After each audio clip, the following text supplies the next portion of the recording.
Are we ready to go? Yes. All right. Hello, good morning. I love parties. I think they're a great way to get to know people. They're a great way to relax. They're fantastic if you want to learn about other cultures. Some of the most famous parties that are in the world are going to be at universities that you and I may be transferring to any day now. And some of the most famous parties at universities are going to be involved in fraternities and sororities, also known as Greek life. And some of their most famous parties are called toga parties. And that's unfortunate because togas shouldn't be involved in Greek life at all. Like, it's kind of really disgusting. So today I'm going to give you kind of a crash course on why togas are inappropriate and what you can wear instead, so that way you can be just the best dressed of all the people at the party. So, this is a toga.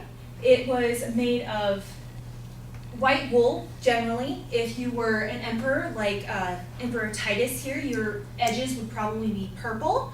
Or if you were a priest, it would also be purple. If you were a returning general, your purple would also have gold inlay woven in.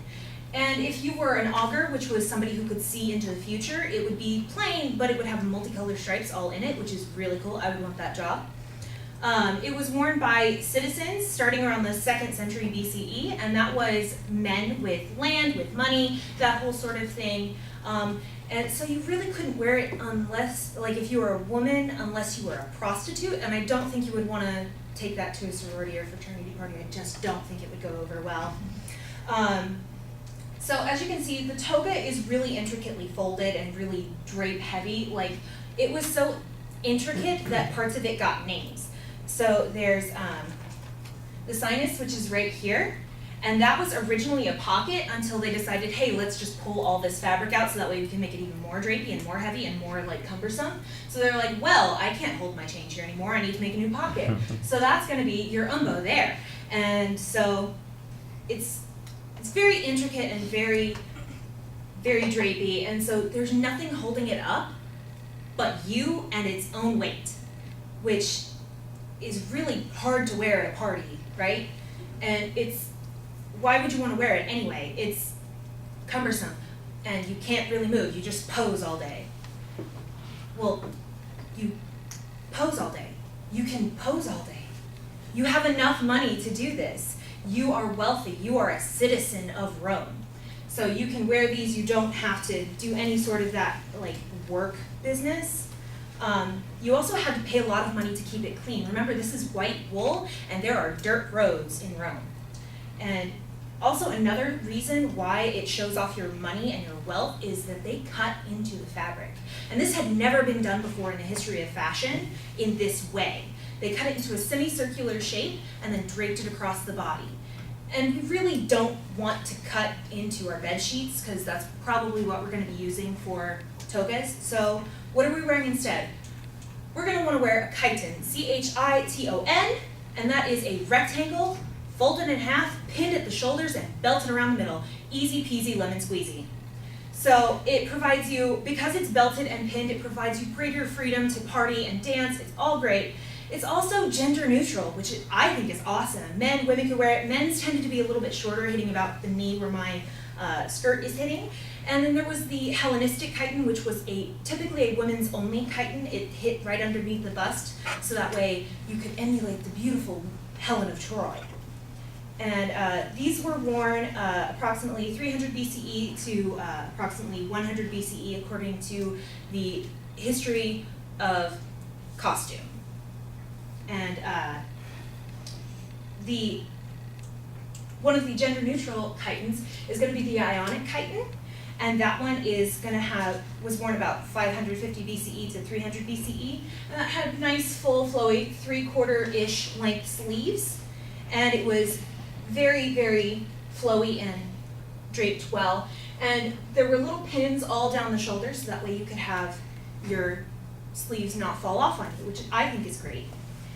And then there is the Doric chiton, which Athena is beautifully wearing here. And that one, it had no sleeves, and it was pinned with fibula, which is basically just a fancy name for a brooch. One on each shoulder, and then it was belted. And that one tended to also have a smaller skirt, not as full. And color wasn't as important to the chitin, like there wasn't as much of a color stigma for that. So if you have Star Wars bed sheets right now, you can use those. It's okay. Like even if it's not made of wool, linen, or silk, it's fine because I understand this is a costume. We just need to get like the era right, not necessarily the fabric. So, togas are a total buzzkill at Greek parties because they're not even Greek.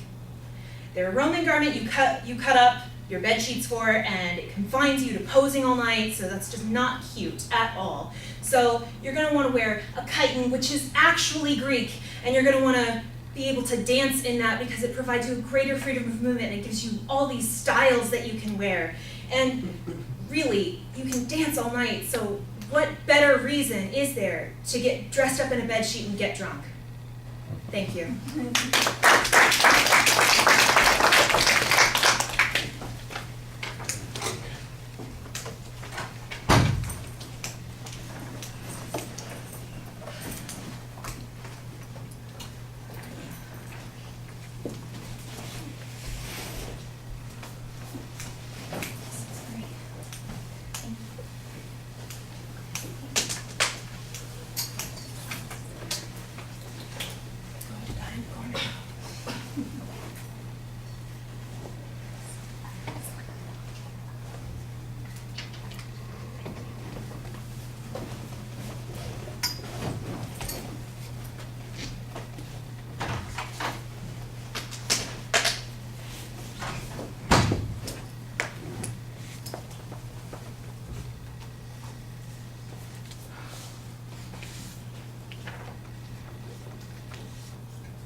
All right, Karen, share some thoughts with us, won't you please?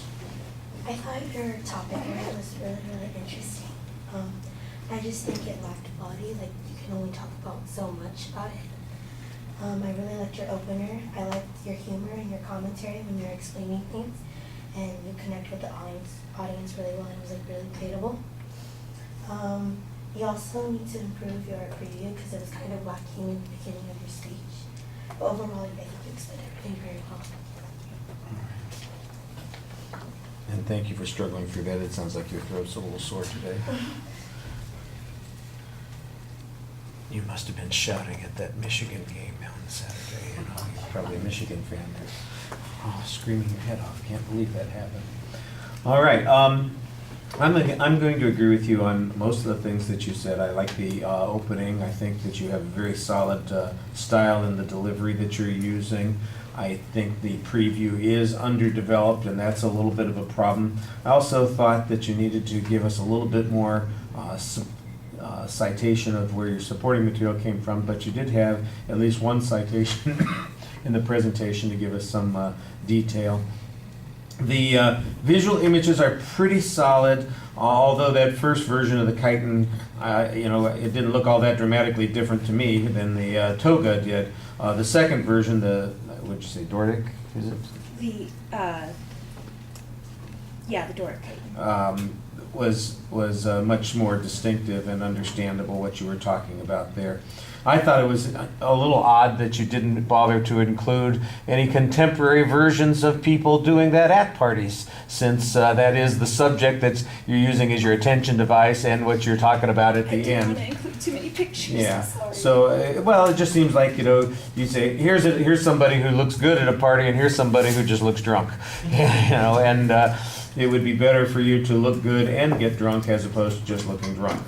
I like the like I said, the humor in the presentation. I thought you did a good job explaining some of the variations on the toga that made it distinctive. I thought that was interesting.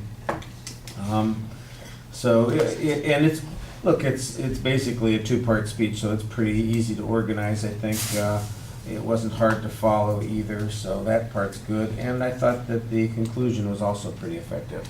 All right, thank you. Thank you.